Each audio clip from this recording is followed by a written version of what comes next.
Hi everyone. So at this point, you should have individual feedback on your progress check drafts from me, giving you advice about how to proceed. And in this video, what I wanted to do was go over a couple things based on a list of things I was noticing over and over again across multiple drafts in this class and in others that I just wanted to explain. So I want everyone to watch this video just to cover some of the things that I talked about in lots of papers.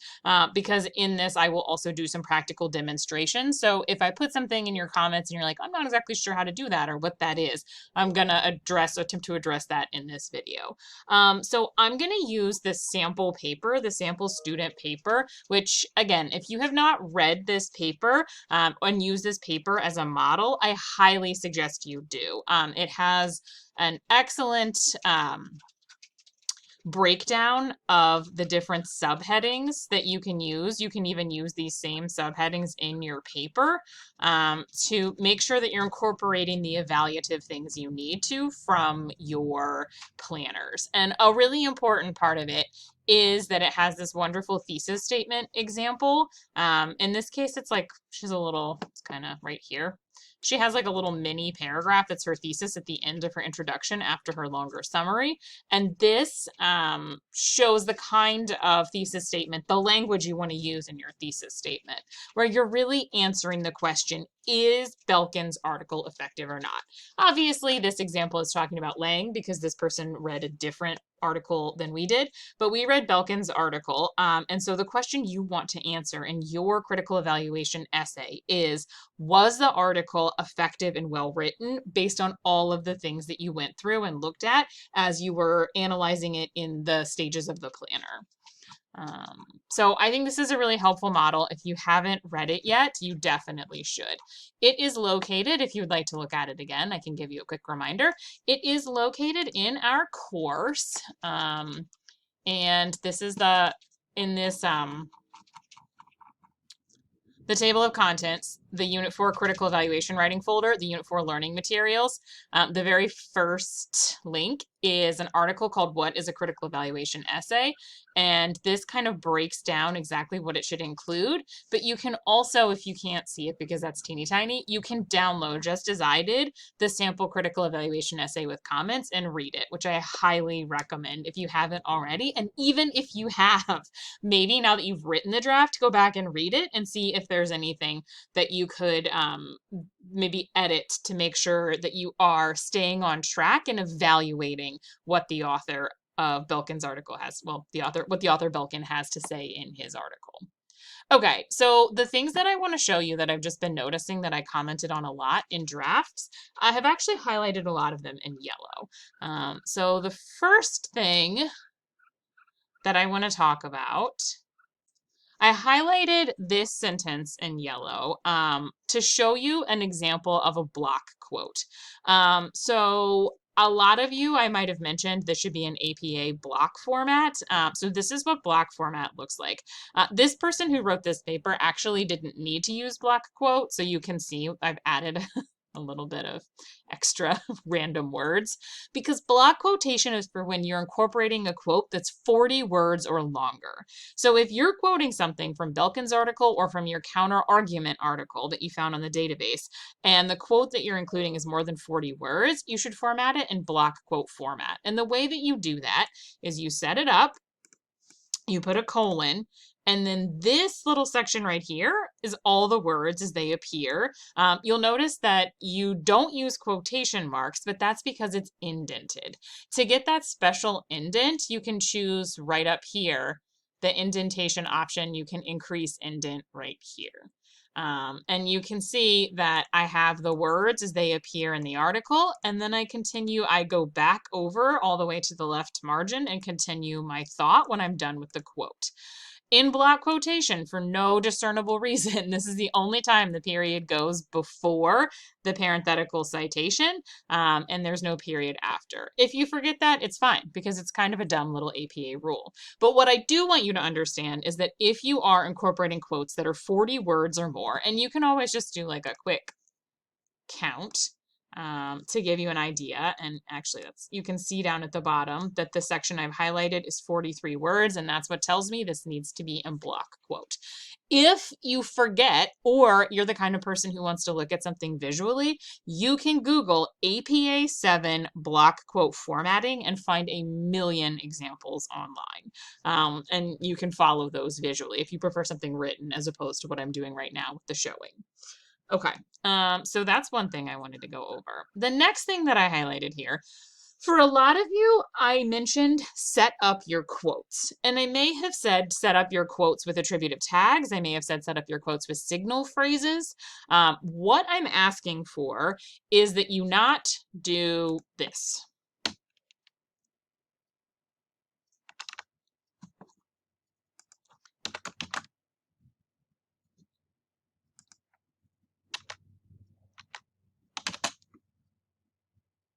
Don't just dump your quotes in.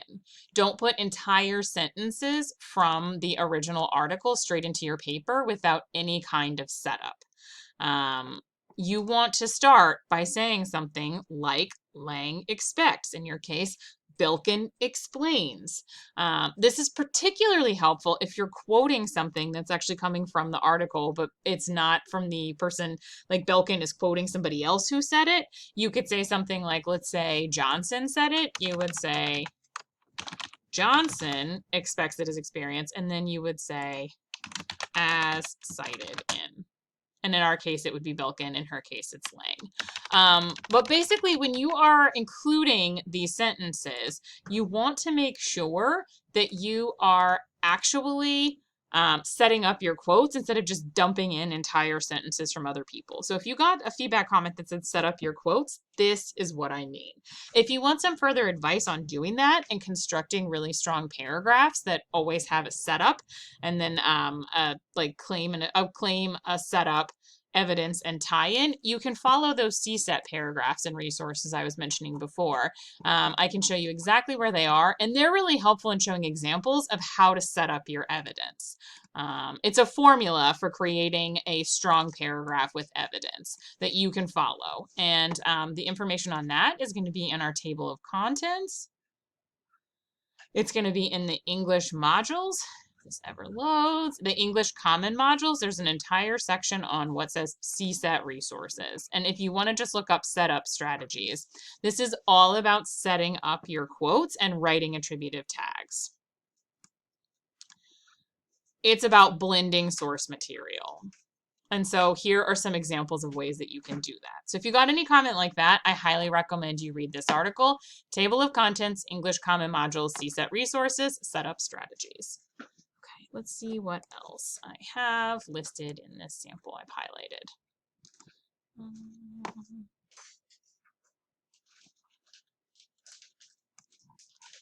I also highlighted down here at the bottom in the references, if you include the bio from about Belkin from the Wall Street Journal, if you mention that in your credibility section, make sure you're including a citation here. And you can basically just follow this. It would be Belkin D. We don't know the date, and then it would say Douglas Belkin about, and then you would put the URL for the Wall Street Journal, I think is where that came from. So I recommend making sure that you put in a reference if you're referring to the bio. So that was another thing. Okay, this is what hanging indent looks like. Notice that right here, there's no hanging indent on this because it's only a line long. But the hanging indent for the rest, which you'll also notice for the reference page is in alphabetical order, means that the first line goes all the way over to the left margin and any subsequent line is indented. So I'm going to show you how to do this again. One thing I want everyone to make sure they're doing before they turn in their papers is also do a quick Control A to highlight the entire paper, your whole paper, the whole thing when you're done. When you're like, I'm almost ready to submit, the last thing I want you to do is highlight the entire whole paper by hitting Control A. There we go. And making sure it's all in the same font family, font size, and font color. Because that's just something to make sure that your paper looks nice on the page. If you don't do it for this, and this is still like, this is still clickable, that's fine. But for the rest of it, you really want to make sure it's in the same font family, font size, and font color. Okay, so once you've done that and everything looks beautiful, the last thing you want to do is make sure that you are doing the hanging indent, which I'm going to show you right now. So also make sure that everything's double spaced. Should have said that before. Because I'm just thinking back visually about how some reference pages I saw looked really messy, and you want them to look very beautiful, especially if you're not super confident about whether or not you got all the right information in. If they look nice, sometimes people won't even notice. That's a little pro tip you get for tuning in this long.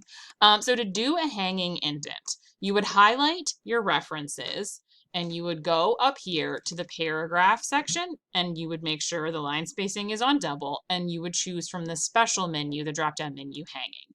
This is what it looks like if it's not hanging. This is what it looks like if you do something wonky like center justify it, and none of these is right. You want to make sure that it's paragraph, special, hanging, okay. And now this is a perfectly formatted reference page. I think that is most of the things that I wanted to do. Some of these things could be addressed if you do follow the checklist that I mentioned that I would definitely like you to do. I will show you where that is again. The checklist for this paper, if you go to table of contents, there's a checklist section, and you can use this checklist right here in the checklist section for Unit 4 to go through and make sure that you have done, it'll look a little different for you because you'll be in student view, but to go through and make sure that you've done all these things that you need to include in your paper is a really good way of catching on some of this. And then as far as other comments go, if you have a comment like possessive or comma splice or no comma needed and you're confused, Google it. If you don't know what those things are, look into them. Possessive means that you need an apostrophe S because something's possessive. If there's a comma splice, it means it's a special type of run-on. If I say no comma needed, probably means you don't need a comma there, but it's worth checking your whole paper to see if you have any more unnecessary commas. That's pretty much it. The last thing that I want to say is also just remember for your summary section that you're just doing a summary of the actual article. Make sure you're summarizing like this person is. This person has their summary, and this whole long first paragraph is their summary. And if you read through it, you'll see that there's not a lot of opinion in there. There's not any opinion or evaluation in this opening summary because the summary needs to be a neutral summation of the article itself. So that's one thing to go back and edit for. And those are just some tips for the final draft. Good luck.